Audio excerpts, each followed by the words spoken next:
mic. I just got it on. So, welcome. Welcome to the 12 tribes of Yasharel scattered to the four corners. Welcome all of those who are sojourners, those who are journeying with Yasharel, with those who have been called out and separated unto him.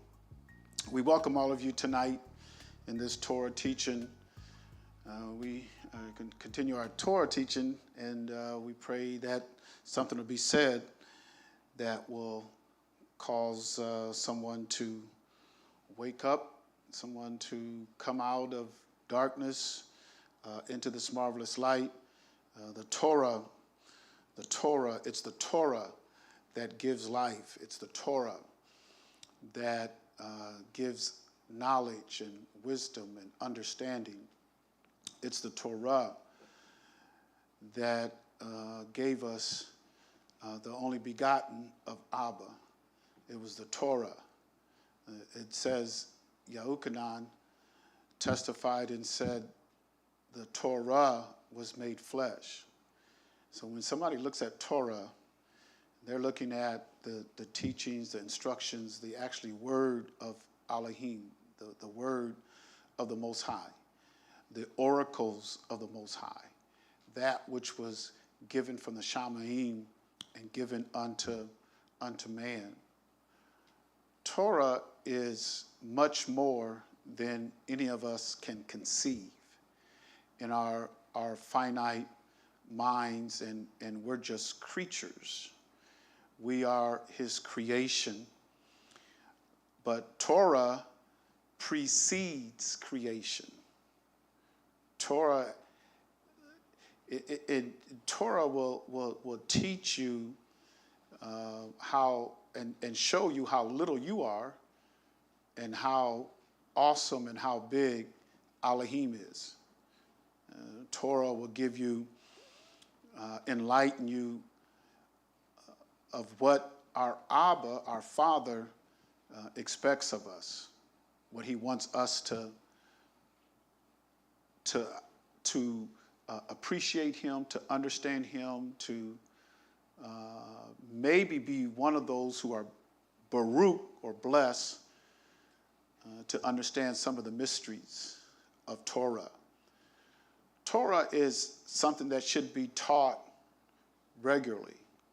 It is something that should be, if you open up the Torah and you read it once and you said, okay, I read it from cover to cover, I'm done with it, I don't need it anymore, I read it once, that's not Torah. It's not Torah.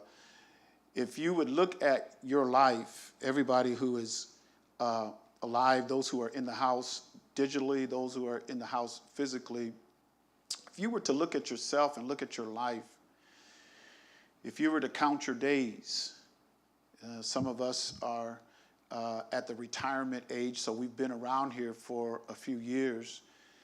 But if you looked at your days and you added up all your days that you lived or that you're living now,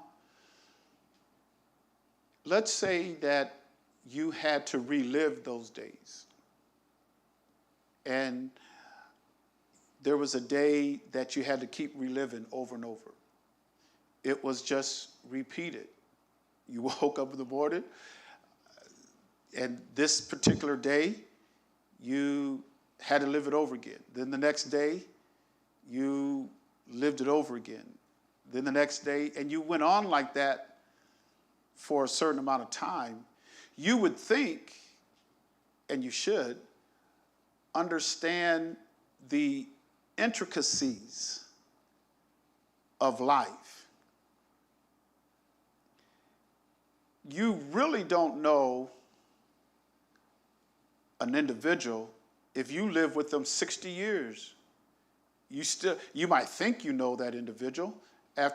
We've been married 60 plus years. You still don't know that person and all of the intricacies of that person. It would probably take a lifetime or even more. Why are you saying all that? Because this is how Torah is. Torah is, you have to study Torah and over and over and over again just to grasp some of the intricacies. If you, let's say you had a house and rooms in the house, and you had this house, you kept this house, you knew every room, every crevice, every corner, everything. You lived in this house 80, let's say 80, 100 years. If you lived in a house 80 or 100 years, you would think you would know that house after a while. You would pretty much know everything about that house. If there was any secret passages in the house, you definitely would have, after 80, not 100 years, you would have found those passages, those secret things. Nobody reads Torah once and gets the secret things of Elohim. You don't get it. No one absent of his Ruach, his spirit, gets the deep things or the secret things or some of the intricacy things of Torah. You have to be chosen.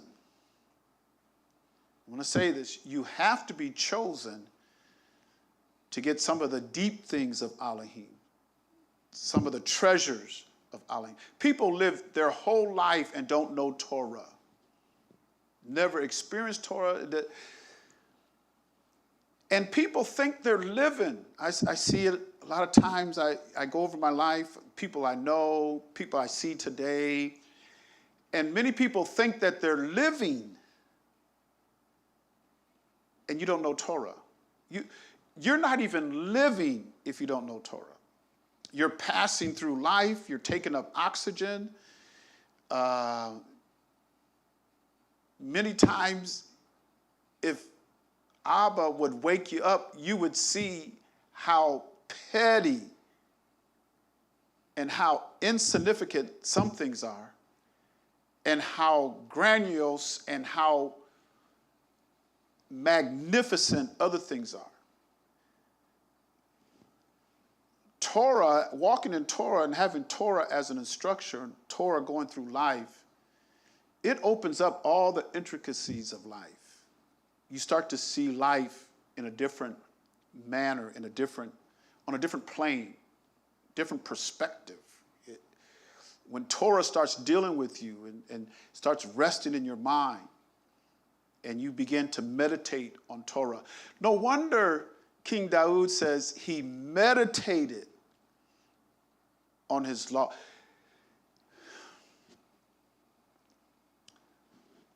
In order to understand Torah, you definitely have to have the Ruach.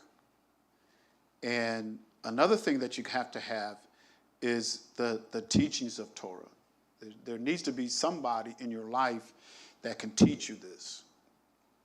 And what they would call that, because we're not used to that in our culture, but what they would call it in the Hebraic culture, you had the sages, you had the rabbis, you had nobody could wear the title of a rabbi, and we would probably associate that in this European culture.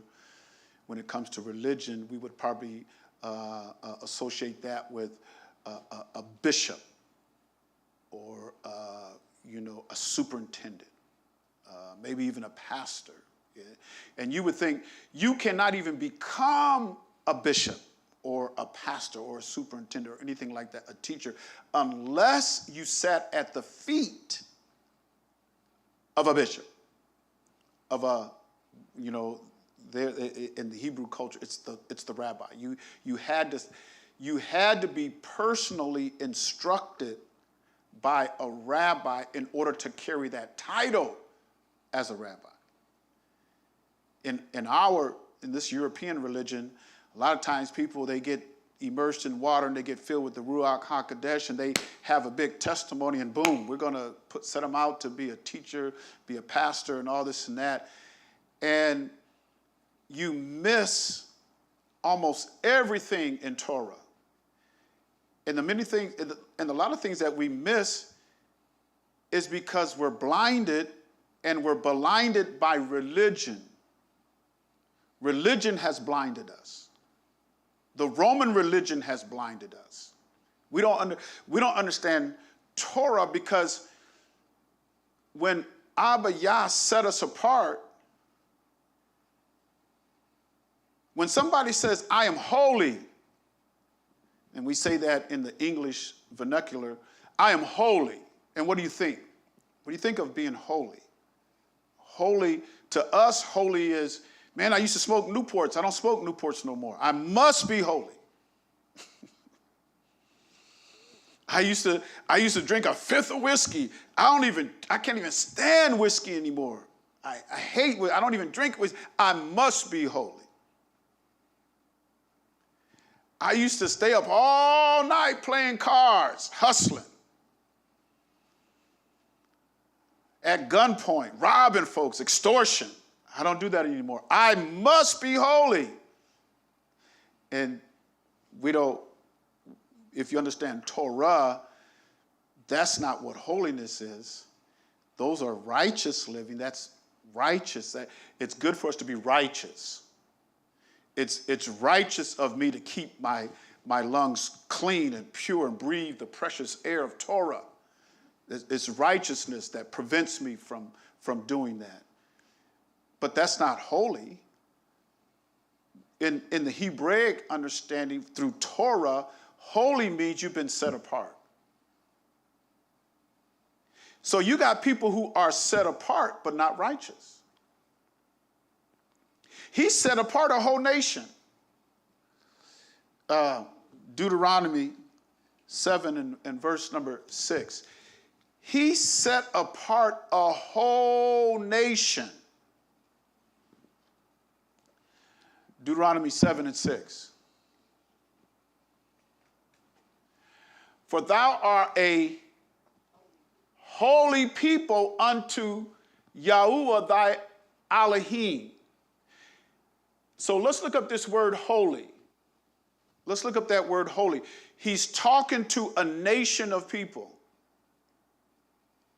He's talking to a nation of people that was, at this time, he had already killed off murmurers and complainers.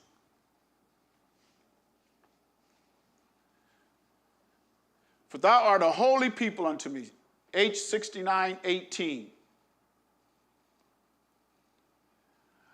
Kadesh. What does Kadesh mean? Set apart. Let's go down to C. This is the root word, Kadesh. Let's go down to C. Kadesh means set apart. Here it is. Special. And I think he says that. Special. One who is set apart as special. Kodesh. Kodesh. He did this to a whole nation of people. He didn't do it to one. He didn't select, I'm going to select Moshe, I'm going to select Aharon, Aaron. I'm going to select Phineas. I'm going to select Husha, who they called him Joshua, his name is Husha. I'm going to select Caleb, or Caleb. I'm going to select these men, but everybody else ain't holy. No. Here, listen to Torah. Torah says, I'm setting apart this whole nation. This is a people that I've set apart from every other nation, therefore they're holy. Now, does it mean, so let's go back. Even though he set apart a whole nation and they were special unto him, he said, these are my chosen ones. He says, Yahuwah the Elohim has done what? Chosen. That's why he goes on to say, it ain't nothing that you've done. You haven't done nothing. I mean, don't look at yourself like you huffing, somebody. No. It's Abba that gets the glory. We ought to be glorifying Abba. When I understand Torah, I can see this now. But if my mind is captured by a religion, then I don't see it. Because if your mind is captured by a religion, then you'll say, well, that was back in that day, that's not today. If you're captured by a religion will take you from Torah. That's what a religion would do. Well, that's how the Roman religion is. They say you don't have to do this. I've heard an apostolic minister say, why are you reading out of the Old Testament? That's not for us. See, that's what a religion will do to you. That's what a religion would do. Many people in these churches and these steeples do not know Torah. I can't express it enough, I guess. And as I learn and meditate on Torah and try to understand Torah and how previous years, how my mind was filtered by teachers that were telling me things that is not Torah. And that's why many people are not going to make it. Let me say this. You cannot be blind and be sealed for the next phase of life and the next dimension that we're going to. If you are blind and can't see, Yahusha says, if the blind lead the blind, they're all going to fall into the ditch. So if you think that you can be blind and you have blind guides and blind leaders and you're still going to make it, then you're going against the teachings of Yahusha. You're going against the teachings of Torah. That's why it's imperative in our day, and especially in this time, and even now and I want to get into some revelation and start talking about these seals and everything, and I've sat in some classes, some Bible studies, some Torah studies on Kingdom Life Assembly, and the instructor was Elder D.L. Anderson from Virginia, and there's some things that he said, and I've been studying on them, and I want to bring some of those things out, some of the things that he said that has opened my eyes. I can't tell you enough how your eyes have to be open. You can't be blind. He either has to open your eyes and give sight to the blind, which he is able to do, or you're going to perish. You're going to perish. So this is something that, let's try this on. Let's see if you see this. What did Yahusha teach us about a seed? A seed. And when he talked about the seed and he gave various illustrations.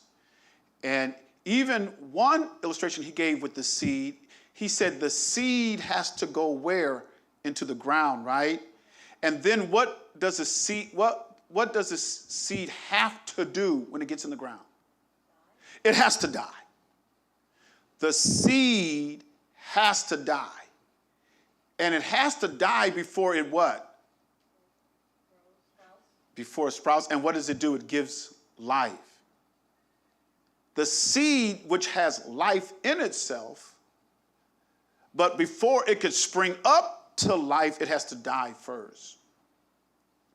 So Torah teaches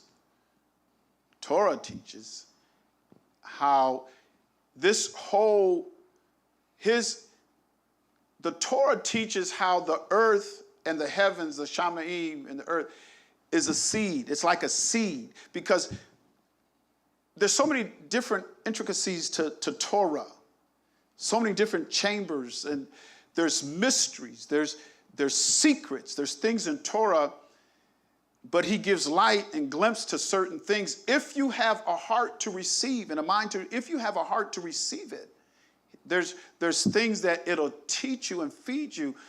One thing about Torah and the seed, this, what we know as life, as creation, this earth, the Shamayim, what we know,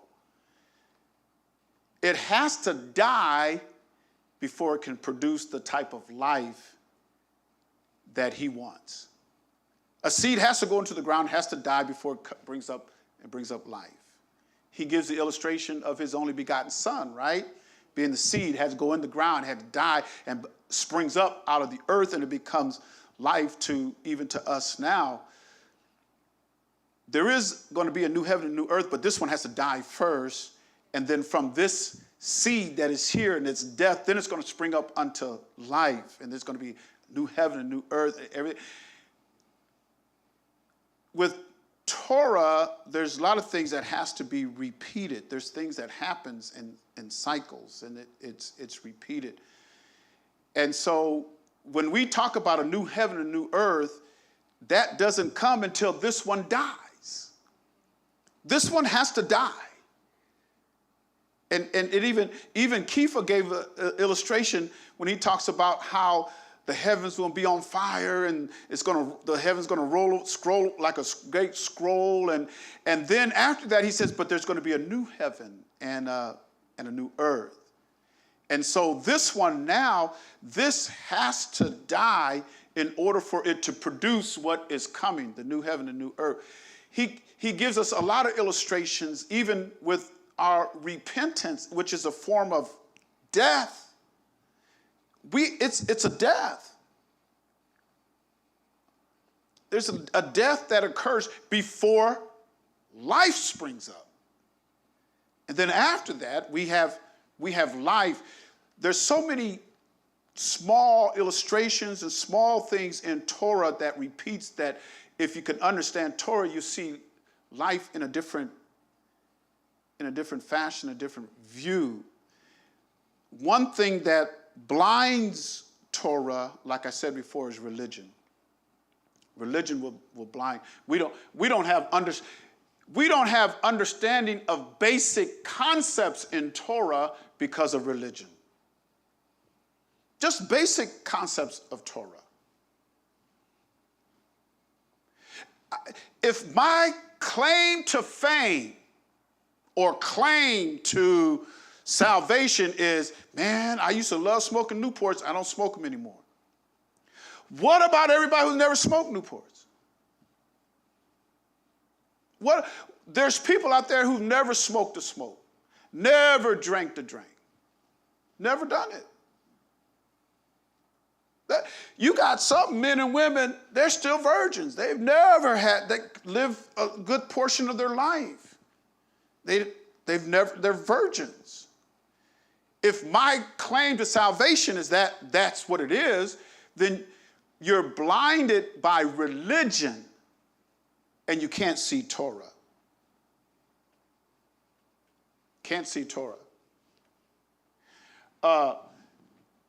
This holy people, chosen, special, above all people. And then give me Yahuchanan 4:22. Because this is how religion blinds us to Torah. Ye worship, you know not what? We know what we worship. Salvation is of the Yahudim. Why would salvation be of the Yahudim? I thought salvation was, I used to smoke Newports, I don't smoke them anymore. And I not encourage anybody to go smoke or do none of that. Because if you do that, you don't know Torah. Because Torah will keep me pure. When I understand Torah and I want Torah living in me, I'm talking about purity. My body was not made to consume cigarettes or blunts or dope or drinking and being drunk and being a drunkard. I wasn't made for that. I'm not made for that. My body is a temple of the Ruach. That should be my claim to fame. Torah made this body to dwell in. whether I smoke or not. He made this body to dwell in, but if I understand Torah, then I keep my body pure. And that's what it teaches us. It teaches us of the purity of our bodies. It teaches us where the deliverance is going to be. That we understand that I got to get with these people. I got to get with them. Why do I have to get with them? That's where the deliverance and salvation is going to be. Did Yahusha lie? I don't think he lied. Yahusha was Torah in flesh, which when people make statements like, that's done away with, that's over, that is such an ignorant statement for me just to kind of keep calm. The more I understand Torah, when they say it's done away with, it's just an ignorant statement. They just don't understand. And we have to be sympathetic to people like that. We can't get angry or bitter. There's a lot of bitter people with the Yahudim, against the Yahudim. There's a lot of bitter people. Bitterness is all over. Do you know why bitterness is all over? Do you know why they hate it when somebody says they're a Yahudim? I'm an Israelite. And all of a sudden, bitterness comes at you. It could be from your own family. It could be from friends. It could be from close associates you've known all your life, and then you awaken, hey, I'm an Israelite. I'm an Israelite. And all of a sudden, here comes some bitterness towards you. What that is telling us in Torah is that's the wormwood that was prophesied that it was going to come. That's what wormwood is bitterness. It's bitterness. It's bitterness towards his people is wormwood. So when I say I'm Yasharel, I'm an Israelite, and I can see people start fuming. I mean, temperature starts rising. They want to cuss you out. You ain't all, get that stuff. All that is bitterness. But it was prophesied that wormwood would come. Wormwood is here. A lot of people are looking for wormwood's here. Wormwood is here. It's already going against his people. Because people are bitter against them. Because they're a set apart people. You can't be set apart. You ain't set apart. You ain't special. You ain't chosen. You ain't above nobody. You better get back in that religion. Get back in that religion. Get back to idolatry and paganism. Get back to that. You ain't special.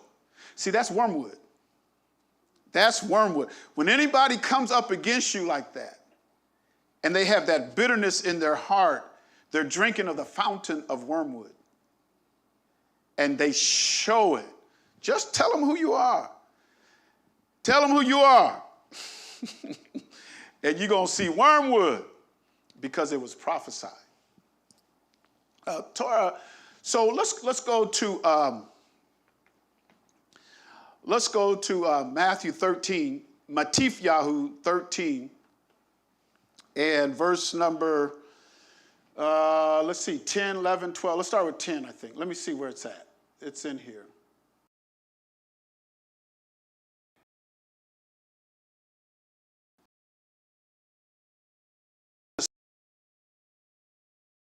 I say disciples are followers. Disciples are students. These are his students. Now, these aren't students that just chose an elective and chose a class. Okay, you're a student, so what is your choice of study? Well, I think I'll go and sit under Yahusha. I heard he's a rebel. I want to understand why he's a rebel. Y'all know he was a zealot. Yahusha was a zealot.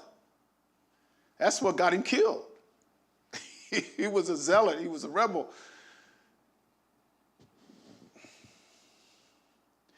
To be a student, how did these men become students?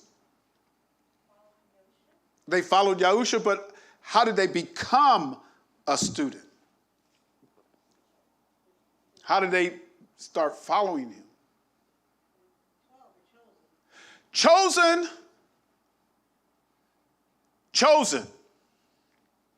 Did we read that up there?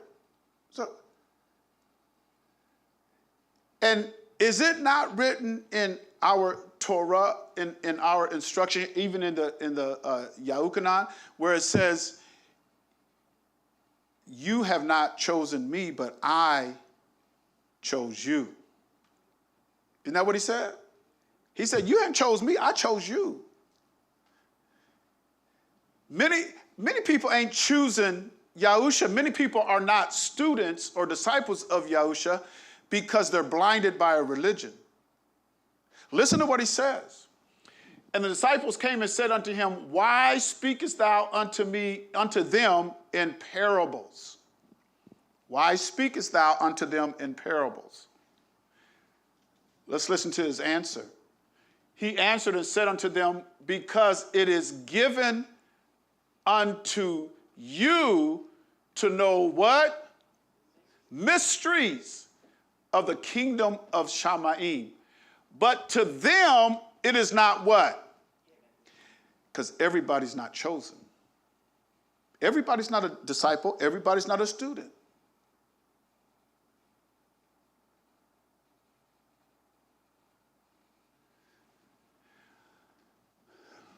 When you understand Torah, it goes above and beyond many of the things we've been taught when you understand Torah.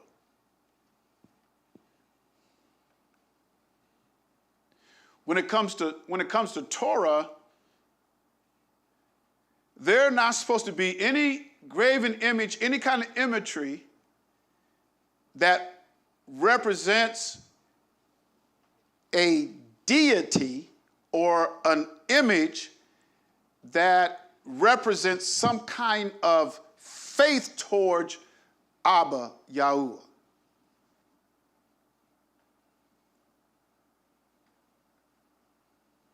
Is there a religion today that has an image of somebody that they call God? They call him God, which goes against Torah. Hey, don't you better not have no other gods before me. That's the first word. Thou shalt not have no other else before me. But there's a religion, and not just one religion, almost all religions have imagery of their gods. Except for Yasharel, we weren't supposed to have no imagery. So the European religion has a picture of a man, and they say, "That's your God." So we're going to come back to Matthew. We're going to come back to Matthew. But in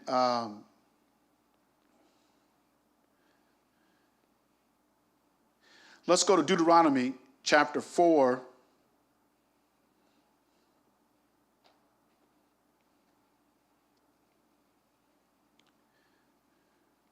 Let's start with verse 15. 4:15. Take ye therefore good heed unto yourselves, for ye saw no manner of similitude on the day that Yahuwah spake unto you in Horeb, which is Sinai, out of the midst of the fire. Lest ye corrupt yourselves and make you a graven image, a similitude of any figure, the likeness of male or female, the likeness of any beast that is on the earth, the likeness of any winged fowl that flieth in the air, the likeness of anything that creepeth on the ground, the likeness of any fish that is in the waters beneath the earth. unless thou lift up thine eyes unto the Shamaim, and when thou seest the sun and the moon and the stars, all the hosts of the Shamaim shouldest be driven to worship them and serve them, which Yahuwah thy Elohim have divided unto all nations under the whole Shamaim. But Yahuwah hath taken you and brought you forth out of the iron furnace, even out of Egypt, to be unto him a people of what? Inheritance, which means you stand to get an inheritance. And we know what that inheritance is. We'll get into it further. As ye are this day, furthermore, Yahuwah was angry with me for your sakes, and sware that I should not go over Jordan, and that I should not go in unto the good land which Yahuwah thy Elohim giveth thee for an inheritance. But I must die in this land. I must not go over Jordan, but ye shall go over and possess that good land. Take heed unto yourself, lest ye forget the covenant of Yahuwah your Elohim, which he made with you, and make you a graven image, the likeness of any, which Yahuwah thy Elohim hath forbidden thee. For Yahuwah thy Elohim is a consuming fire, a jealous Elohim. So every time somebody has a picture of a man and they say that that's their God, if you are an Israelite and if you are sojourning with Yasharel, as a stranger or a pilgrim journeying with Yasharel or an Israelite, that is forbidden. But you have a religion that does it all the time. Not only, now he said the likeness of anything, a man, a woman, even a cross. You have an image of a cross and you bow down to that cross. Now, if you were astute in your studies, you would find out that he was hung on a tree, which was more of a stake out of the ground like this. It was just a stake out of the ground. And they had his hands up here and his feet down here. They hung him up on that tree. Yes. So is it, I mean, was his hands like nailed up? Yeah. Yeah. He was not like this. Yeah, because that's what it was picturing. Right. His hands were nailed up like this in his feet because it was on a stake in the ground, a tree stuck in the ground. And they hung him on that tree. It wasn't, nobody had an image of a stake, nobody had an image of nothing until Constantine came on the scene. And Constantine came up with the cross. Constantine changed a lot of things. He's actually one of the main drivers of even contemporary Christianity today. He is one of the main drivers.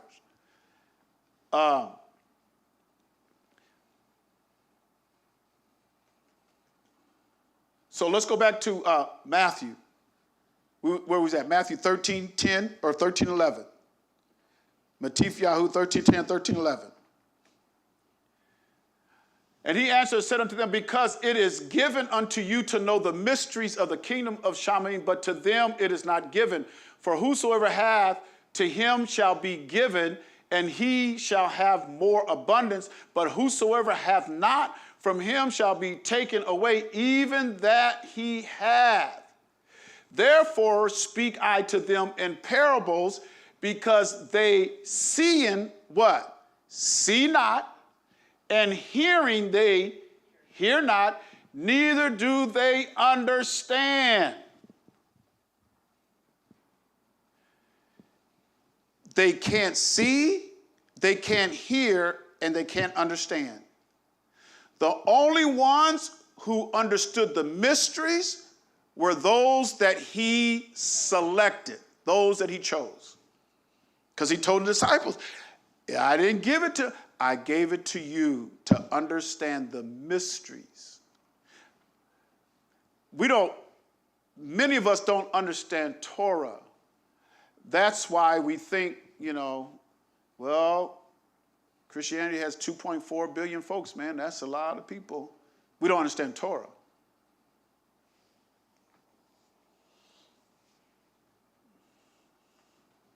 Listen to what he says. For this people's, or no, verse number 14, and in them is fulfilled the prophecy of Yashayahu, they call Isaiah, which saith, by hearing ye shall hear and shall not understand, and seeing ye shall see and shall not perceive. For this people's heart is waxed gross, and their ears are dull of hearing, and their eyes they have closed. Now, here, listen to this. Listen to this. And their eyes they have closed, lest at any time they should see with their eyes and hear with their ears, and should what?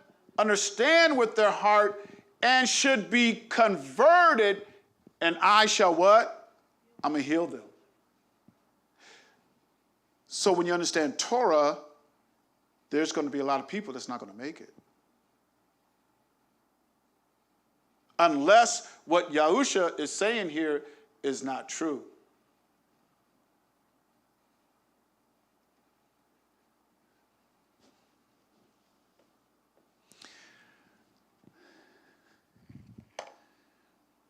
You do, see, I don't want to, this is kind of going off path because I don't really want to, it's not what I want to say tonight, but let me keep reading. But blessed are your eyes, for they see, and your ears, for they hear. For verily I say unto you, that many prophets and righteous men have desired to see those things which ye see, and have not seen them, and to hear those things which ye hear, and have not heard them. No, many prophets and righteous folk?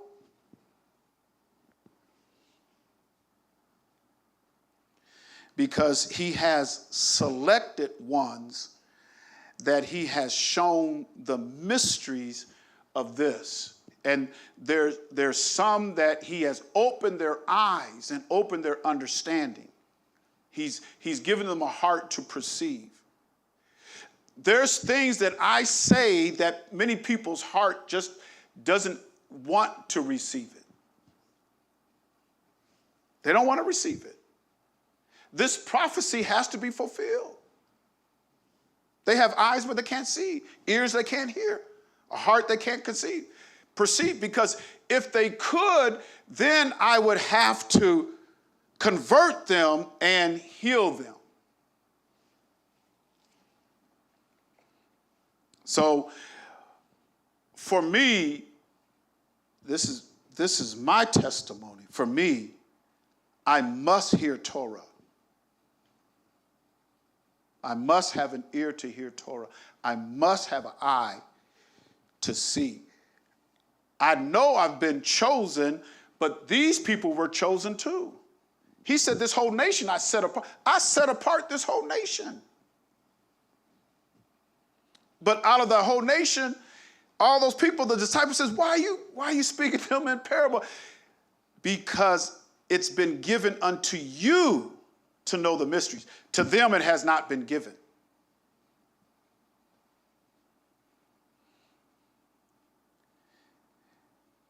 Yashayahu, which is Isaiah, the 10th chapter, I'm going to start with verse number 20. Yashayahu chapter 10, verse number 20. And it shall come to pass in that day that the remnant of Yasharel and such as are escaped of the house of Jacob. Escape? Have you ever seen a movie where people escape? How did they escape? Did they just sit there and say, well, I'm just going to wait till this whole thing is over? They flee or they ran or they got away. I'm getting out of here. I don't know about y'all, but I'm getting out of here. I know you got a lot of folks, they waiting. I'm going to wait. Well, you know how we've been taught. We've been taught down through the, and we fail because we want to fail to see the discrepancies and to see the error in teaching that we've had down through the years. Some of us are so locked in to men and women that cannot see Torah. And we're just locked into them. And pretty much are saying, if you go to hell, I guess I'm going with you.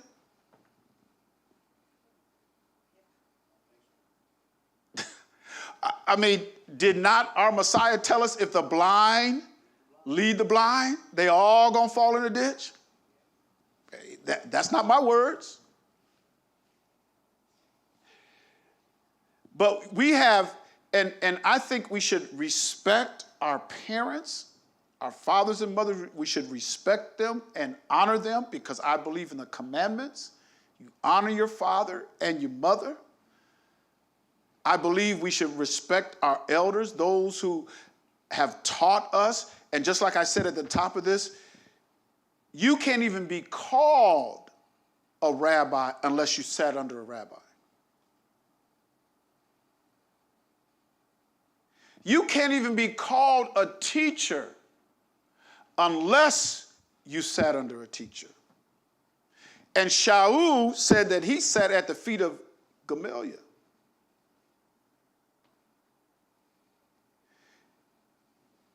Some of these men would select. See, we got this thing turned around because we have a whole mass of people, and then we want them to choose. Here, you choose your leader, choose. It's almost like when you go to school or something, choose your classes. These are the classes. That's not how they did it. They chose. He says, I've chosen you. I've chosen you. I've chosen you. It was the moray or the mora that chose. And those students sat at the feet of those teachers and listened to every word and asked questions. And Yahusha was 12, right? Not only was he asking the sages, the doctors and stuff of the law of Torah, not only was he asking them questions, they were asking him questions. He was answering them at the age of 12.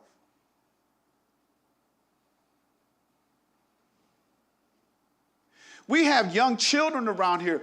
They're not of the mindset. I'm looking, I'm searching. They're not even of the mindset to want to sit and listen to teaching. We're more of the mindset of sports, basketball, football, rappers, gold grills, chains, gold, just running the streets. They want to be students of the streets. They want to be students of anything that is contrary to good, sound teaching. If you have a son or a daughter that is willing to listen to some teaching, that's a rare thing. That's rare. But they would choose, no, you're going to be, there are some parents that chose what their children's profession was going to be from the time that they were born. I wish I had done it. That's how Torah is. Torah, how many times do I have to pull up scriptures where it says that what they were taught, Deuteronomy 6, where am I at? Okay, I don't want to go there. Let's stay here. Let's stay here. Are escaped of the house of Jacob shall no more again stay upon him that smote them. We better look up what that word stay is. Let's look at that word stay in the Hebrew text. In this verse 20 here. What is the stay? What does that mean?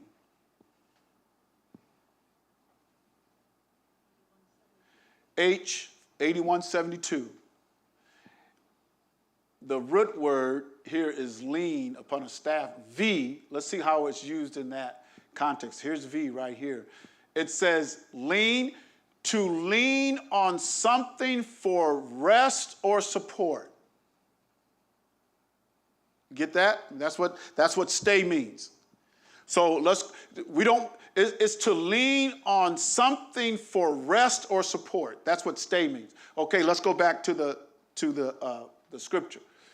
And such as are escaped of the house of Jacob shall no more lean on something to support them. Upon him that smote them.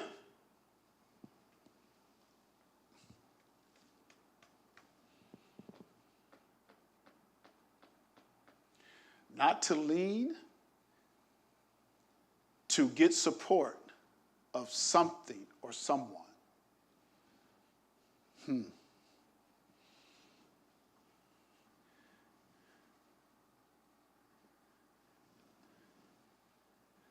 I want to go to in the Apocrypha. I just want to pull this out real quick.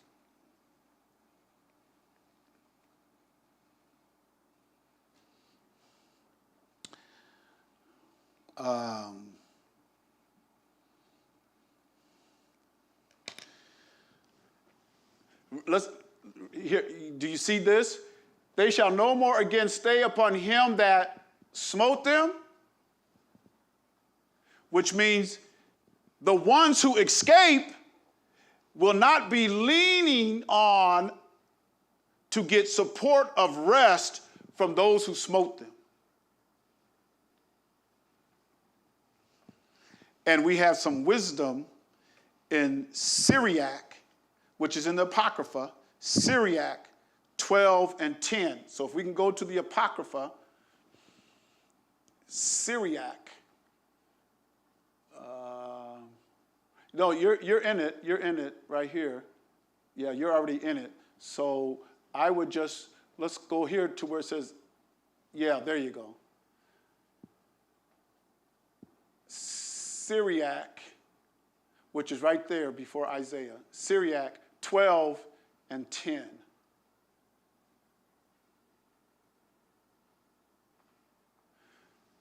And what does the wisdom tell us?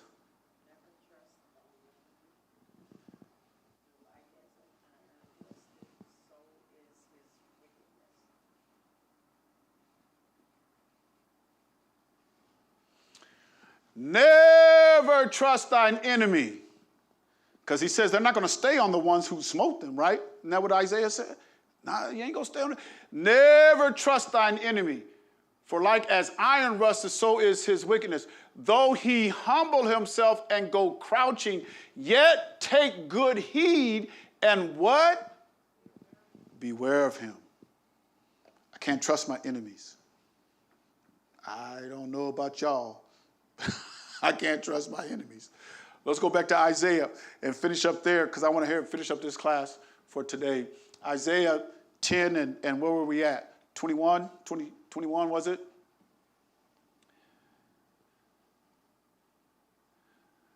The remnant, let's go up to 20. Stay upon him that smote them, but stay upon who am I going to lean on for support? Yahuwah, the Holy One of Yasharel, in truth. The remnant shall return, just a remnant, even the remnant of Jacob unto the mighty Elohim. Now listen to this. For though thy people Yasharel be as the sand of the sea, yet a remnant of them shall return. The consumption decree shall overflow with righteousness. How many is going to return? A remnant. How many is going to escape? A remnant. Only a remnant is going to make it. Because, like it says, they can't see with their eyes, they can't hear with their ears, they can't perceive or understand with their heart. Otherwise, he would heal them, right? And he says, I only give it unto you. He told his disciples, it's been given unto you to know the mysteries of the kingdom of Elohim. It was just given unto them. So let's go to Amos 7, Amos 3 and 7. Let's go to Amos 3 and 7.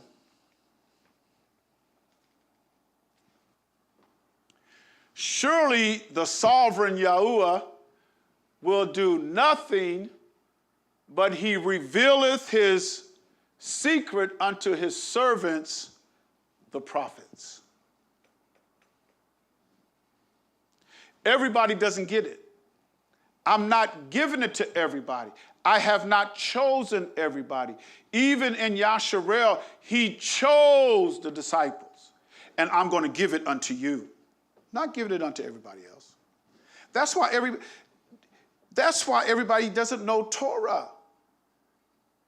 The more I understand Torah and see how almost everybody blind to Torah. People are so blind to Torah, they're telling you to put Torah away. You don't need Torah.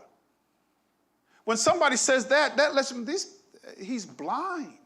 You have to be blind to even make a statement like that. It's a very ignorant statement, but you have to be blind. Because Torah is life. Torah is life. Torah is the air that we breathe. It's the oxygen. Didn't he make the heavens and earth, right? And didn't he make man in his own image? He made him a body and a soul. Adam was standing there as a body and a soul. And then the Most High Yah, what did he do? He breathed. So the breath, the ruach of Elohim went into his nostrils, and then Adam became what? Torah. You can't even live without Torah. You do away with Torah, you die. You a dead man. That's what I'm saying. When I hear certain things, I'm going, man, these people don't know Torah. They just don't know Torah. Because if you knew Torah, you would be so dependent on Torah. I'm dependent. Standing up here right now, I'm dependent on Torah. I'm dependent on the breath of life. And the beautiful thing about it is Torah was made flesh. We handled him, the word of life, man. That's why after he was gone, Yahukanan, they just meditated, oh man, they might not have known in the fullness what he was when he was with them. But after his resurrection, oh man, we had Torah in our grasp. We seen him, we heard him, we listened to him. Every word he spoke was of his father. His father told him what to speak, and he spoke it. He says, I and Abba, we're one. Can't separate us. So if you do away with Torah, you do away with Abba. I mean, it's such a futile, is that right? A futile statement. I mean, it's fruitless. It just has no meaning. To me, it has no meaning when people want to dish and dismiss and dispose of Torah. It's as if Satan is speaking. Because Satan what did James say about Satan? He says, y'all believe in one Elohim, you do well. Devils believe, they trembling. They trembling because they know they got to face judgment. And it was Michael the archangel. And it was said of him, he would not even bring a railing accusation against Satan. He wouldn't even rail against him because Michael the archangel knew his position and where he was in the Shamayim. He was above Michael. He said, I'm not even going to bring a railing accusation against him. Oh, no. Only thing I'm going to say, Yah rebuke you. That's it. I'm going to let Yah handle you. Because the reason why he had that reverence and that respect, because He was above Michael. And you got some folks don't even respect Torah. And Torah created all that. He spoke it into existence. And you got some folks they don't respect Torah. Oh, the day's coming. I pray for the mercies of Elohim. Because one thing that people don't want to see, and that's going to be his judgment. You ain't going to want to see his judgment. I want to see his mercy. But I'm telling you one thing, I'm going to respect Torah now. You don't take this light. Don't take this lightly. Don't take his word light. Don't do that.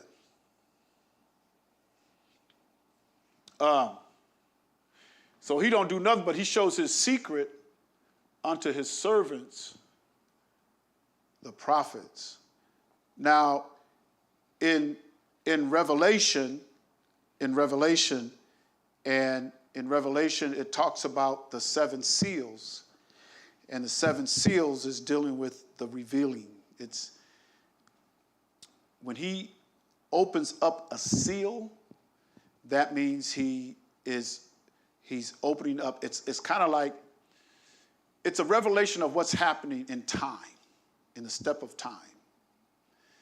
There's things that's repeated. There's a lot of symbolism that the writer gives us in Revelation, idioms that he gives us in Revelation, that we have to understand Hebrew and the culture in order to get an understanding of it. Now, I don't speak Hebrew, but I can look up words to get an understanding of certain things.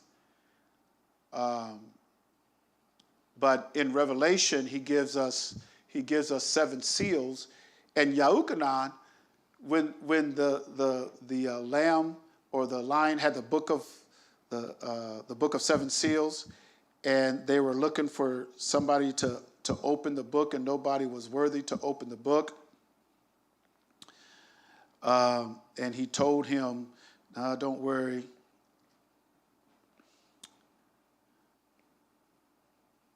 So let's go to Revelation chapter 5, verse number 1. I want to read a few things there, and then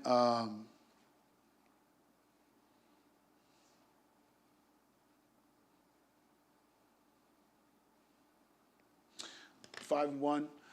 And I saw in the right hand of him that sat on the throne a book written within on the backside, sealed with 7 seals. And I saw a strong angel proclaiming with a loud voice, "Who is worthy to open the book and to loose the seals thereof?" And no man in the Shamaim, nor in Arats, neither under the Arats, was able to open the book, neither to look therein. The book of what? What was the book? What was the book of? No, he said the book of what? Right up here. Let's go up to verse 1 again. Within and on the backside throne, a book written within and on the backside, sealed with what? So it was a book that was sealed with 7 seals. And we could say we'll have to see if this is the book of life or not. But it's a book that was sealed with 7 seals, which means it has to be open, and the seals have to be open in order for you to understand it. Listen to what he says. And no man in heaven nor in earth, neither under the earth, was able to open the book, neither to look thereon.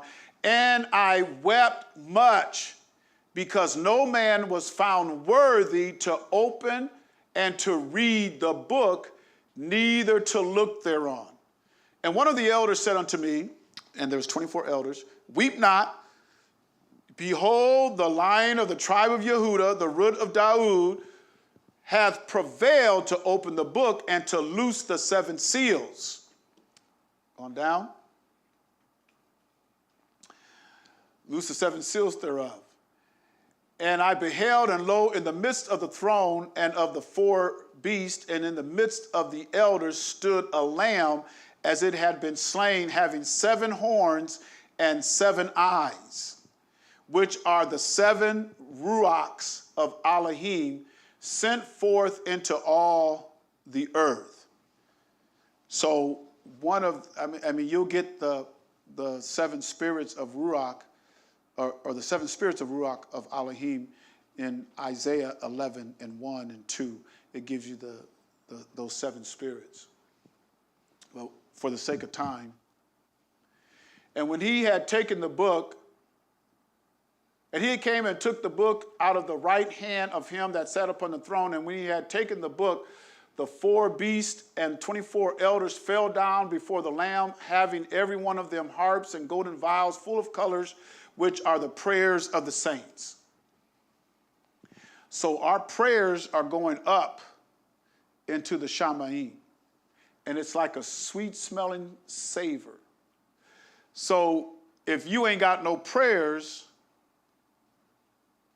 they ain't opening nothing of yours up there.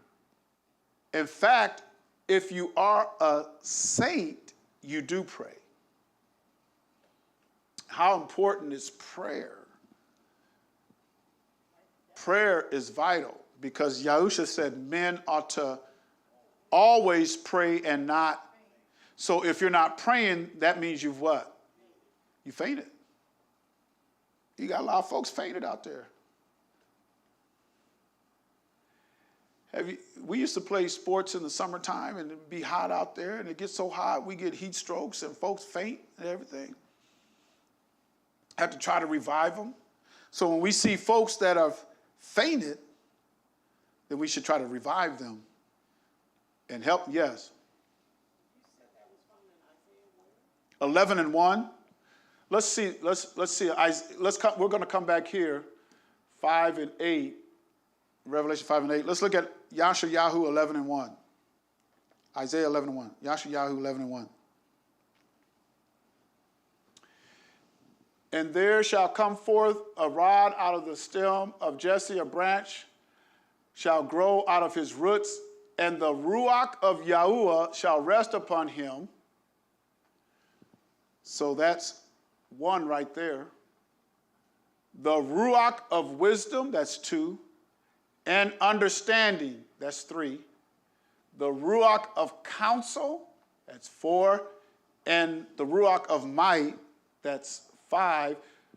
The ruach of knowledge, that's 6. And the ruach of the fear of Elohim, that's 7. So all of these ruachs and spirits, where did they go in Revelation? Yeah, but where did they go when we just read it in chapter 5? They went into the earth. Then into the earth. Somebody might have the ruach of might, but don't have the ruach of counsel. What it's saying here is, all of this comes from Yahuwah. These are the ruach of Yahuwah, but there's different names and purposes on them. He tells us to get wisdom, but in all of our wisdom, what are we supposed to get? So you have the ruach of wisdom. You might have somebody who has wisdom and got no understanding. Might is strength. We see some people is very strong, but they ain't got no wisdom. They ain't got no understanding. We have some people that might be knowledgeable, but they don't know how to counsel. That counsel, here, counsel, the spirit of counsel, he even tells us that in the multitude of counselors is what? Safety. He says anybody that plans to go to war got to count up the costs first. There's got to be some kind of counsel that goes on. We have people today who will go off and make decisions that will impact the rest of their life without any counsel.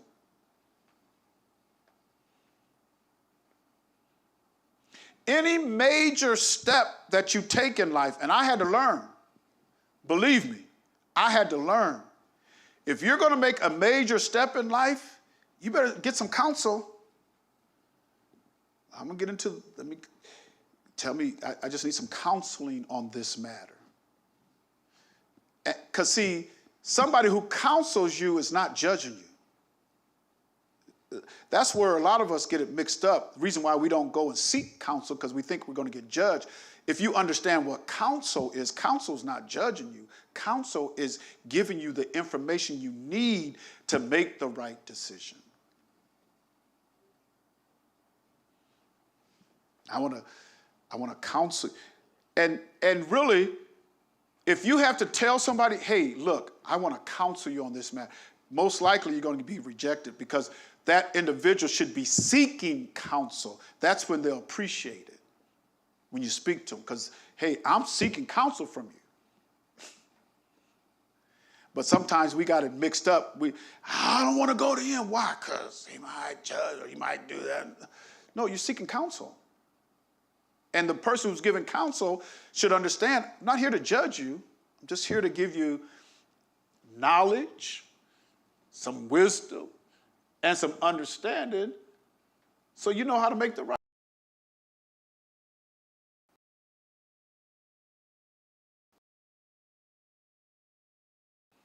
So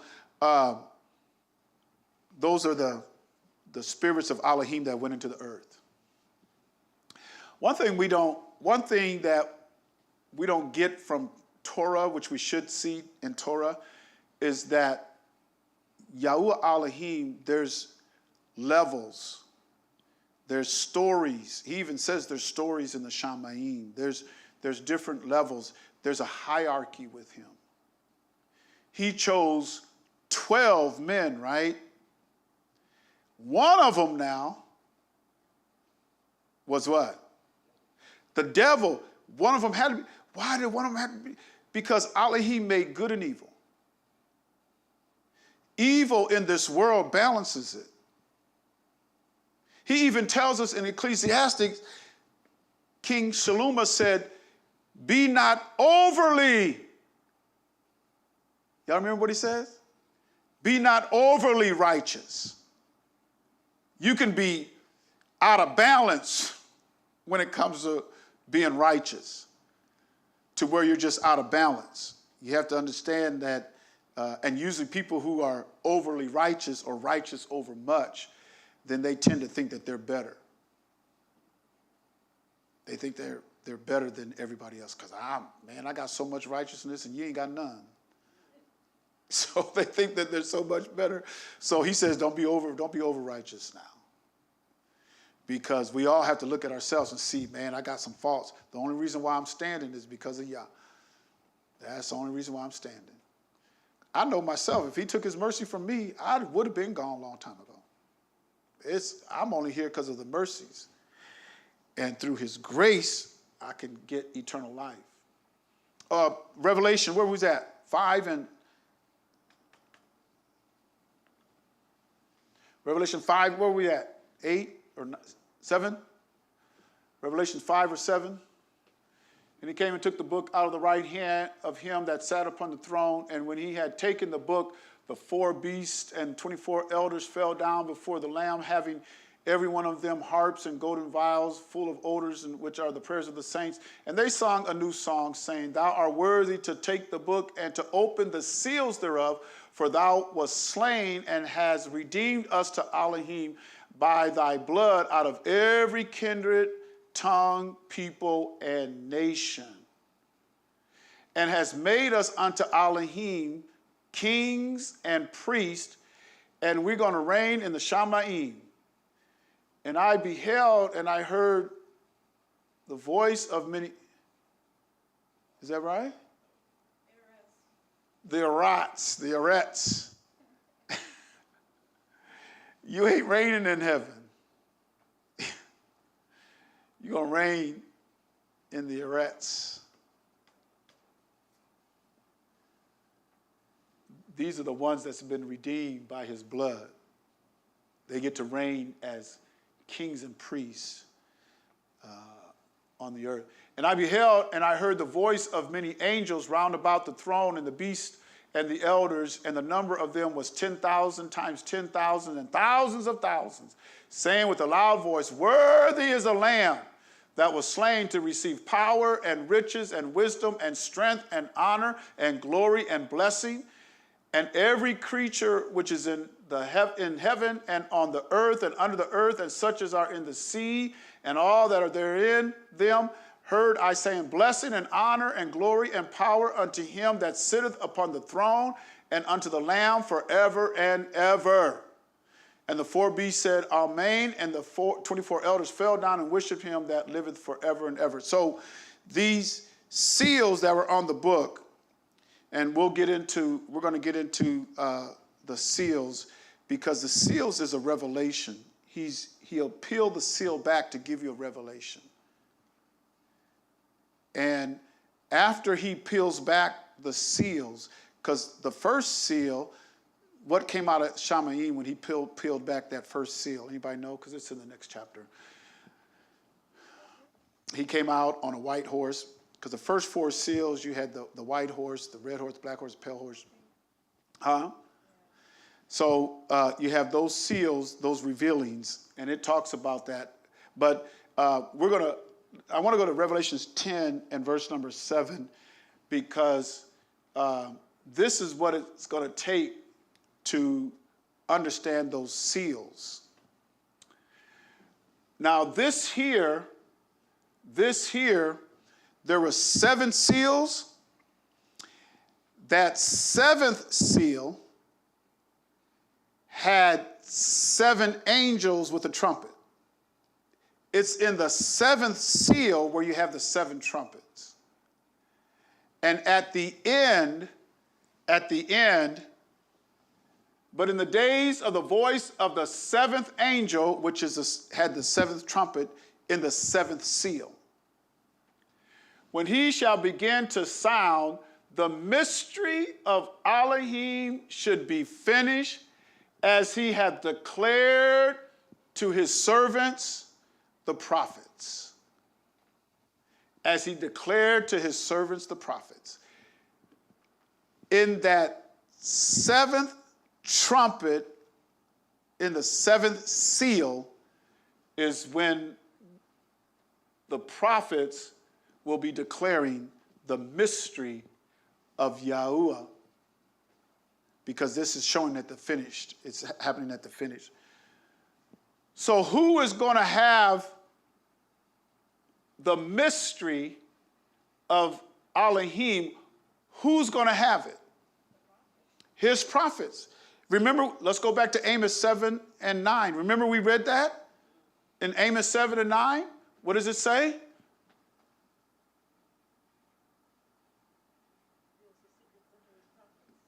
Yeah. Is that, what was it? 3 and 7. Was it 3 and 7?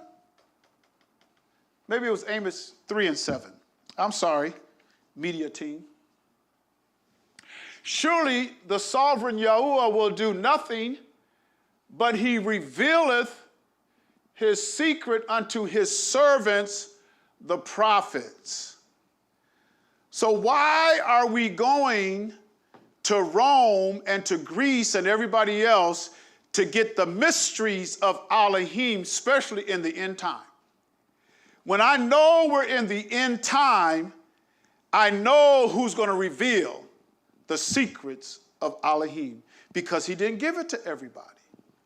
He didn't give it to everybody.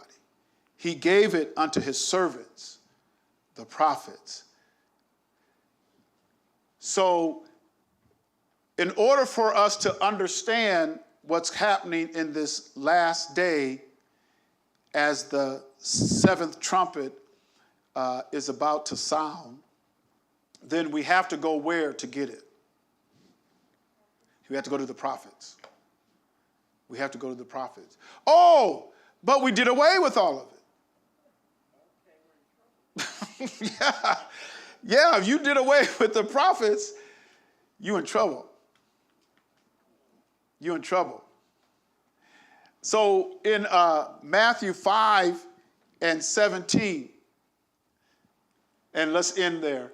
Think not that I am come to destroy the law or because Yahusha knew, hey, we got to get all the way down to that seventh seal.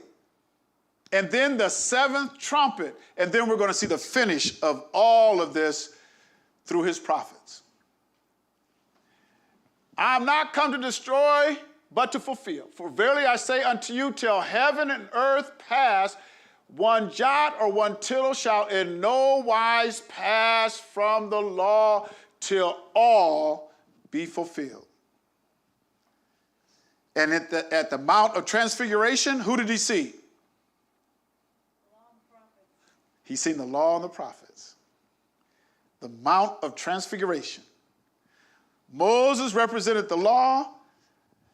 Aliyah, who they call Elijah, represented the prophets. And it says they ministered unto him. Because this heaven and earth that we know it now, not until all of those seals are open, and they're being open, and the seals are dealing with revelation and time. It's dealing with the revealing of time, because there's a lot of chambers of time within the book of Revelation. Some things have happened already. Some things are going to happen. So we're going to look at some of the seals and how important it is for us, because we'll see it in Revelation. We'll go back there. But how important it is for us to be sealed in this day. Because it talks about those who were sealed and they had something in their forehead or in the front of their head or something in their mind. Huh? Well, you can probably call it that, but he talks about how he sealed it in their heads, in their foreheads. We'll see it. You can read it. It's in there. But he sealed it in their foreheads. It's in the 7th chapter of Revelation. But he sealed it in their foreheads. And then in the 14th chapter of Revelation, there's a sealing in the forehead. Because you got some people who take offense to his name.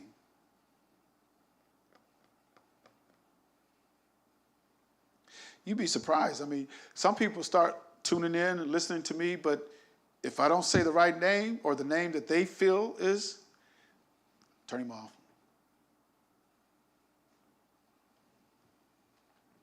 Because he talks about those who are sealed. All right. Any questions or comments out there? Questions or comments?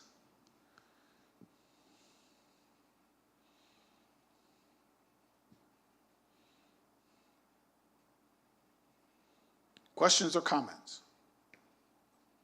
None? Okay. All right. So we thank everybody for joining us on tonight. We are moving closer to Pesach. All those who are listening in, you can register for Pesach. Those who are local here, it's going to be at the Cambria in Bittendorf on April 23rd, 24th, and 25th. We have Pesach on the 23rd, first and second day of unleavened bread. And for some of our family and friends, you know, we're supposed to do this, and they're supposed to ask us, why are you guys doing that? They're supposed to. And then we should be able to answer, you know, because a lot of them are like, why y'all doing that? We ain't supposed to, where do you get that from? We ain't done that. You know, so we'll go over Exodus chapter 12 as we get closer. I want to talk about being sealed, and this information, this chart that I got that I'll be showing you, I got from D.L. Anderson.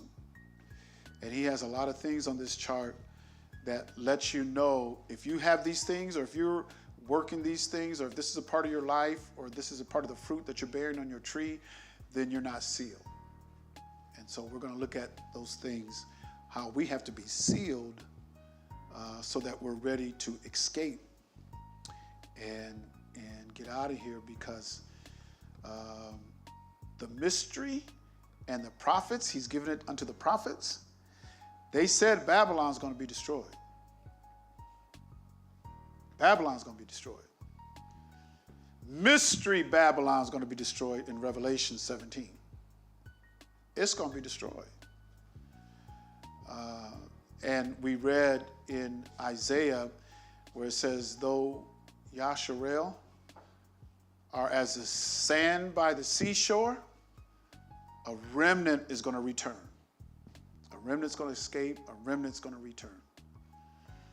And he's about to seal all this up, and we'll be able to see that in the prophets. The prophecy is going to let us know, because he's given it unto his prophets. He's given it unto his prophets. All right, no questions or comments. We certainly thank you for joining us, and we'll be back on the Shabbat. This Shabbat we'll be back.